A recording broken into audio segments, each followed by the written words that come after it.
It's been almost 1 month since the partial shutdown of the federal government nationwide. 800,000 federal employees from 9 agencies, including the Departments of Treasury, Transportation, and Homeland Security, have either been furloughed or are simply working without pay. Here in Florida, that is more than 13,000 government workers who are feeling the pinch. The biggest impact is in the Department of Transportation, with more than 2,500 workers affected. No paycheck means no food, no medicine, lots of things that families have to go without. That is where local food banks come in. Feeding South Florida already distributes millions of meals annually to help low-income families. But this new large group of people in need is straining their resources as the shutdown drags on. Here to share more is their president and CEO, Paco Velez. Paco, great to have you with us. Thanks for having us, Pam. All right, so let's get right to it. Before we get into how you're helping these folks who are in need right now, talk a little bit about Feeding South Florida and what you do. Sure. Feeding South Florida is a food bank. We're part of the Feeding America network. We're one of over 200 across the country, serving 40 million people across that country. Here in South Florida, we serve Palm Beach, Broward, Miami-Dade, and the Keys. And last year, we distributed over 43 million meals to those 706,000 individuals struggling to put food on the table. We rescue food from those who have it, from grocery stores, farmers, distribution centers, and ports, and we get it onto the table of those families through a network of partner agencies, 300 different nonprofit organizations in the 4-county area to help meet the needs of those families. All right, so let's talk about this new group of people. We are talking about, because of the government shutdown, we have folks who are furloughed, we have people who are not getting paid. Talk about what they are asking you for. I bet a lot of them, they've never had to go to a food bank before. This is very new to them and to their families. What are you telling them? How are you helping them? Well, you pretty much nailed it. A lot of the families that we're hearing from and we're serving really have never been in this situation. These are individuals and families that have been making enough money for themselves and their families, and really don't know how to navigate kind of the social service or the benefits around the community. So they've called us and asked us for help in trying to get food to their families. So we've reached out to TSA, we've reached out to the Federal Prison Bureau, we've reached out to a lot of different organizations. Just today, Thursday, this morning, we had a distribution for TSA in Fort Lauderdale.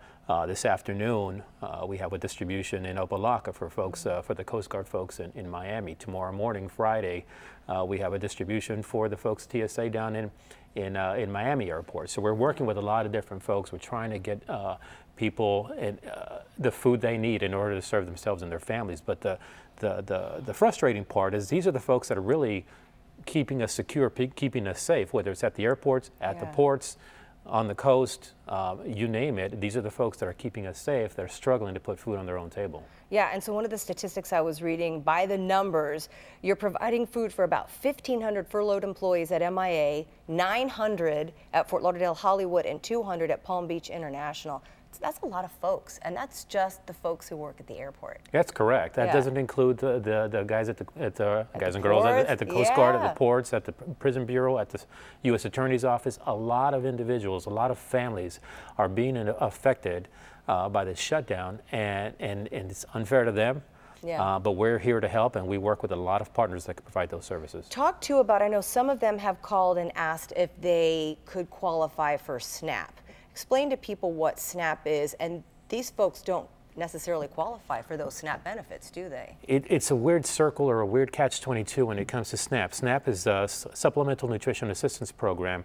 It's in essence the food stamp program. People know it as a food stamp program. Yeah. It's administered through the United States Department of Agriculture, and they finally worked something out, the USDA did, to make benefits available to families through the month of February that are currently accessing those benefits. But those benefits kick in June, at the latest January 20th for the month of February, which means that for the most of February, unfortunately, the folks won't have any benefits. New people applying for those benefits can apply, but there's really no extra funding to come down to help families with those benefits. But on the other side, if they were getting paid, they make more. They don't qualify, basically. Correct. They make more than the threshold, so they wouldn't qualify even though they're receiving exactly $0.00. Right. So talk about how this is affecting you all monetarily. Has that become a big need now. You need volunteers, you need some more donations to kind of keep this going, since you sort of have this pull on your resources with these furloughed employees. So South Florida has always been a great giving community. So for us, we receive a portion of our budget and a portion of our food from the United States Department of Agriculture. So we are in a period where we're still receiving food through the end of March, and hopefully we can resolve the shutdown by then. But we're not receiving any reimbursement for any of the labor, any of the work, any of the distribution that we're doing. Because that department is also furloughed as well. It is, right? And so we're looking at to the community to come in and help, not only monetarily to help invest in distributing food to families, but also to come out and volunteer. We have 10 volunteer shifts a week where folks can come out. We're actually doing Martin Luther King Day of Service. It's going to be an entire day, all the way to 8 o'clock. You were mentioning how you were serving these TSA employees, and you mentioned doing some of that work this morning. Yeah. What does that look like? If I was a family in need, I would come in to you, to the center, and what would I get?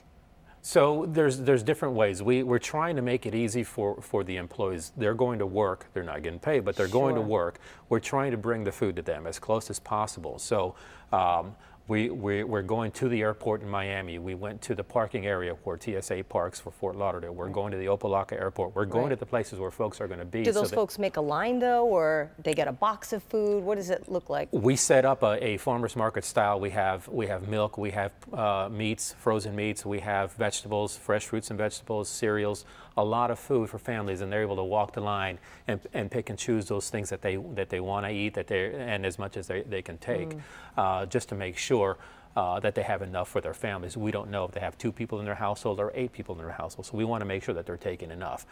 Folks have called. There have been folks coming to the food bank yesterday, today, from TSA wearing their uniforms, on their way to work, on their way out of work, just asking for assistance, and we're able to provide them as much as possible. What are they telling you? Are they frustrated? They are frustrated, but they're overwhelmed, and there's just almost a spirit that's been almost deflated, and it's unfortunate because these folks again are keeping us safe, keeping us secure, and going to work on a daily basis to do that, and are not getting paid and can't make ends meet the way they've always been able to. Earlier on, you mentioned that you rescue food. What does that mean exactly? So rescuing food for us, so in Florida, the entire state of Florida, we have anywhere from 700 million to 900 million pounds of agricultural produce that goes to waste every year. So what we do is we try to rescue that from the fields to make sure that it gets from where it is to where it needs to go. We also rescue product from grocery stores, stuff that's stale bread and product that's very much in date and ready to distribute, but we rescue that before it gets too old and goes into the trash. So that's what when we say rescue, we make sure that it doesn't go into the landfill. It comes onto the tables of families. Quickly before we go, people watching this, they want to help out. What do you need? We definitely need funds to make sure that we're getting the food from where it is to where it needs to go. Volunteers are huge, especially now, to make sure that we're making those boxes for those families, and really food. But the biggest one is the funds and the volunteers. All right, Paco, thank you so much. Best of luck to you all. Thank you for the work that you're doing. We'll see how long this drags on. Hopefully not much longer for a lot of these folks. Thank you so much. Thank you, Pam. And we'll have more information on how you can donate or volunteer to help Feeding South Florida on our Facebook page and Twitter @YourSouthFL. And have you been impacted by the shutdown? We'd like to hear from you. You can always reach us by email or via our Twitter or Facebook page @YourSouthFL. Leave us a comment. We may put your comments on the air.